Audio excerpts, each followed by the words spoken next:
Students, आज हम करेंगे multiple choice questions on marginal cost. First question, marginal costing is equal to variable overhead prime cost plus all variable overheads prime cost minus variable overheads none of the above. तो इसका answer है B, prime cost plus all variable overheads. Prime cost में क्या add करते हैं? Material plus labour और direct expenses, और इसके बाद जितने भी सेलिंग ओवरहेड है, एडमिनिस्ट्रेशन ओवरहेड है या फैक्ट्री ओवरहेड है, ये क्या है? ये वेरिएबल एक्सपेंसेस हैं। ये हम प्राइम कॉस्ट में ऐड करते हैं, तो फिर हमारी मार्जिनल कॉस्ट निकल आती है। Next question, fixed expense decrease per unit with increase in production and increase per unit with decrease in production.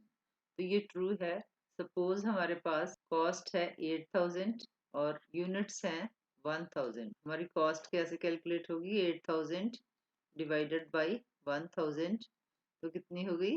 8 rupees. तो हमारी पर यूनिट कॉस्ट कितनी आ गई? 8। अब हमारे पास प्रोडक्शन बढ़ गई, प्रोडक्शन हमारी होगी 2000 और फिक्स्ड कॉस्ट तो हमारे पास 8000 ही है। तो फिर हमारी क्या आ जाएगा cost per unit? 8000 divided by 2000, तो आंसर आ जाएगा 4। तो अब क्या होगी हमारी? With increase in production fixed expenses have decrease, तो इसलिए हम कहेंगे ये ट्रू है। थर्ड क्वेश्चन है, marginal cost is also known as direct costing, variable costing, both A and B, none of the above. तो इसका आंसर है C, both A and B. Marginal costing को डायरेक्ट कॉस्टिंग भी कहा जाता है और वेरिएबल कॉस्टिंग भी कहा जाता है। Next, while computing profit in marginal costing, fixed cost is added to contribution, total marginal cost is added to sales revenue, total cost is added deducted from sales revenue, none of the above। तो इसका answer है C. हम marginal cost, जो total marginal cost होती है, that is deducted from sales revenue, तो फिर हमारा प्रॉफिट आ जाता है in marginal cost. The term marginal cost can be used in place of variable cost when measuring contribution. Contribution हम कैसे कैलकुलेट करते हैं? C is equal to S minus V. तो वी क्या है? वेरिएबल कॉस्ट है। मार्जिनल कॉस्ट को ही हम वेरिएबल कॉस्ट कहते हैं, तो ये हमारा आंसर है A, true. Next, determine total contribution if sale is 50,000 and variable cost is 40,000, fixed cost 5,000। तो अभी यहाँ मैंने आपको बताया कंट्रीब्यूशन का क्या फॉर्मूला होता है? Sales minus variable cost. Sales हमारे पास है 50,000, वेरिएबल कॉस्ट है 40,000, तो आंसर आ जाएगा हमारा 10,000। फिक्स्ड कॉस्ट का यहाँ हमने यूज नहीं, हमारा आंसर है ए, 10,000। Next, determine contribution if sale is 1,50,000 and PV ratio is 40। PV ratio का क्या फॉर्मूला है? PV ratio is equal to contribution over sales। अब PV ratio है हमारे पास 40% और कंट्रीब्यूशन हमने कैलकुलेट करना है, सेल्स है हमारे पास 1,50,000, तो इसको हम कैसे करेंगे?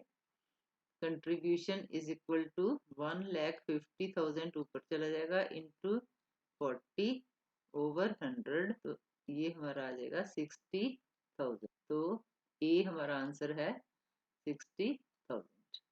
Next, PV ratio, profit volume ratio is also known as contribution ratio, contribution sales ratio, marginal income percentage या all the above.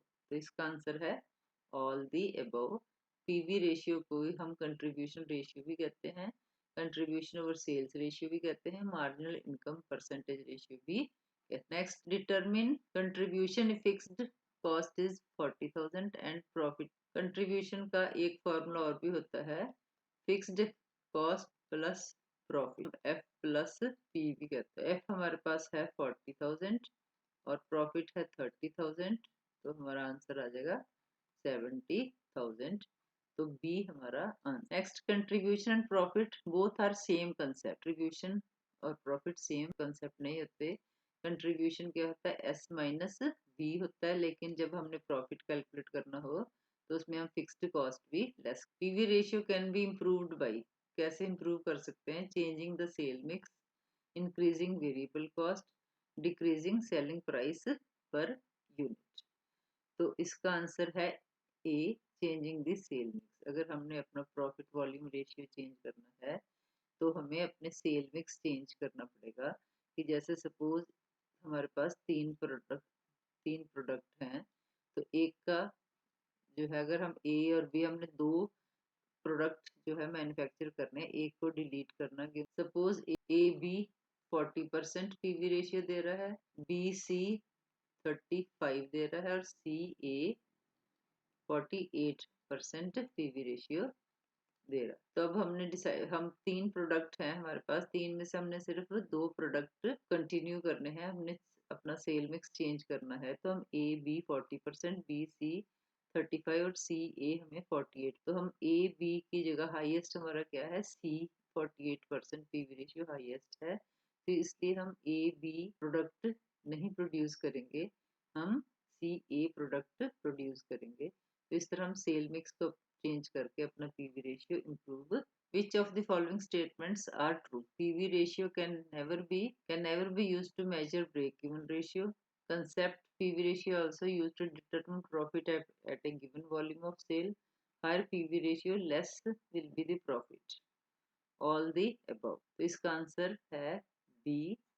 Concept of PV ratio is used to determine profit at a given volume of sale. अभी पिछले question में मैंने आपको बताया था कि PV ratio अगर बढ़ाना हो तो हम सेल मिक्स देखते हैं। तो पीवी रेशियो क्या डिटरमिन करता है कि प्रॉफिट हम किस प्रोडक्ट पे ज़्यादा अर्न कर सकते हैं। Profit at which total revenue is equal to total revenue total sale के बराबर हो। तो आंसर है ब्रेक इवन पॉइंट। जैसे ये हमारे पास फिक्स्ड कॉस्ट है, ये हमारे पास टोटल कॉस्ट लाइन, ये हमारे पास सेल्स। तो जहाँ ये मीट होते हैं टोटल कॉस्ट लाइन और सेल्स लाइन, उसको हम ब्रेक इवन पॉइंट कहते हैं। कि इट इज नेक्स्ट है excess of sales over break even sale is called. तो excess of sale break even point के ऊपर की सेल को हम मार्जिन ऑफ सेफ्टी कहते हैं। नेक्स्ट है what indicates that sales can be reduced without indicating loss. Margin of safety, PV ratio, key factor, country. तो इसका आंसर है A, margin of safety. Margin of safety can be improved by, improve कैसे कर सकते हैं, by increasing production, decreasing cost, increasing sales. तो ये सभी मेथड्स हैं जिससे हम मार्जिन ऑफ सेफ्टी को इम्प्रूव कर सकते हैं। तो इसलिए इसका आंसर है D, all the. Angle formed by sales line, total cost line and break even point is also known as. Break even point पर जो एंगल बनता हो उस एंगल को हम कहते हैं angle of incident. Contribution margin refers to, contribution margin हम मार्जिनल इनकम को कहते हैं, या मार्जिनल कॉस्ट को, या ग्रॉस प्रॉफिट को, या नेट इनकम को। तो इसका आंसर है marginal income. Break even decreases if fixed cost decrease. Break even कब डिक्रीज होगा, अगर फिक्स्ड कॉस्ट इंक्रीज होगी, डिक्रीज होगी, या रिमेन्स कांस्टेंट। तो फिक्स्ड कॉस्ट अगर डिक्रीज होगी तो फिर हमारा ब्रेक इवन पॉइंट भी जल्दी आ जाएगा। जैसे सपोज ये हमारे पास फिक्स्ड कॉस्ट, तो हमारी टोटल कॉस्ट लाइन यहाँ से शुरू होगी। अगर हमारी फिक्स्ड कॉस्ट यहाँ से आ जाएगी तो हमारी टोटल कॉस्ट लाइन यहाँ शुरू होगी। तो सेल्स लाइन हमारी, ये हमारी सेल्स लाइन है। तो ये अगर फिक्स कॉस्ट डिक्रीज हो रही है तो हमारी सेल्स ब्रेक इवन पॉइंट जल्दी आ जाएगा। अगर फिक्स्ड कॉस्ट ज़्यादा होगी तो ब्रेक इवन पॉइंट इस पॉइंट पर आ रहा है। फिर क्या है, अगर फिक्स कॉस्ट डिक्रीज हो रही है तो ब्रेक इवन पॉइंट जल्दी आएगा। इसका क्या मीनिंग होगा कि प्रॉफिट अर्न करना हम जल्दी शुरू कर देंगे। इसलिए डिक्रीज इसका आंसर है कि break even decreases if fixed cost decreases. Next, marginal costing is a dash and not a method of costing. Process है, टेक्निक, सिस्टम और नन। तो marginal costing is a answer, it is not a process, it is a technique. क्योंकि technique क्या होती है, it is a tool to find out something. Process क्या है, these are different steps to produce a product. System क्या है, that is also a system, that how different techniques will be applied. इसका answer है B, technique. Next है marginal cost necessitates dash of cost into fixed and variable cost. Combine करती है classify, codify, codification और nothing. तो marginal cost क्या करती है, it necessitates classification of cost, cost को हम फिक्स्ड और वेरिएबल कॉस्ट में क्लासिफाई करते हैं। In marginal costing stocks of finished goods and work in progress are valued at their dash cost only. कौन सी कॉस्ट है, variable cost, fixed cost, historical cost और नन। तो मार्जिनल कॉस्टिंग में हम वेरिएबल कॉस्ट के हिसाब से ही फिनिश्ड गुड्स और वर्क इन प्रोग्रेस को वैल्यू करते हैं।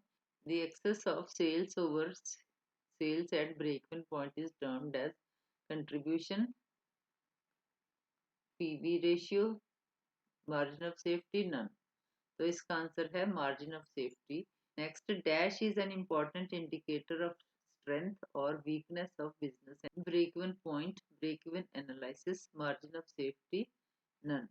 तो इसका आंसर है C, margin of. A dash margin of safety indicates soundness of business. High, average, low, none. तो इसका आंसर है ए, हाई। जब हमारी मार्जिन ऑफ सेफ्टी हाई होगा तो इसका मीनिंग है कि हमारा बिजनेस जो प्रॉफिट में है, तो इसलिए indicator of soundness of business. तो स्टूडेंट्स, ये थे multiple choice questions on marginal costing. मिलते हैं मेरी नेक्स्ट वीडियो में। Thank you.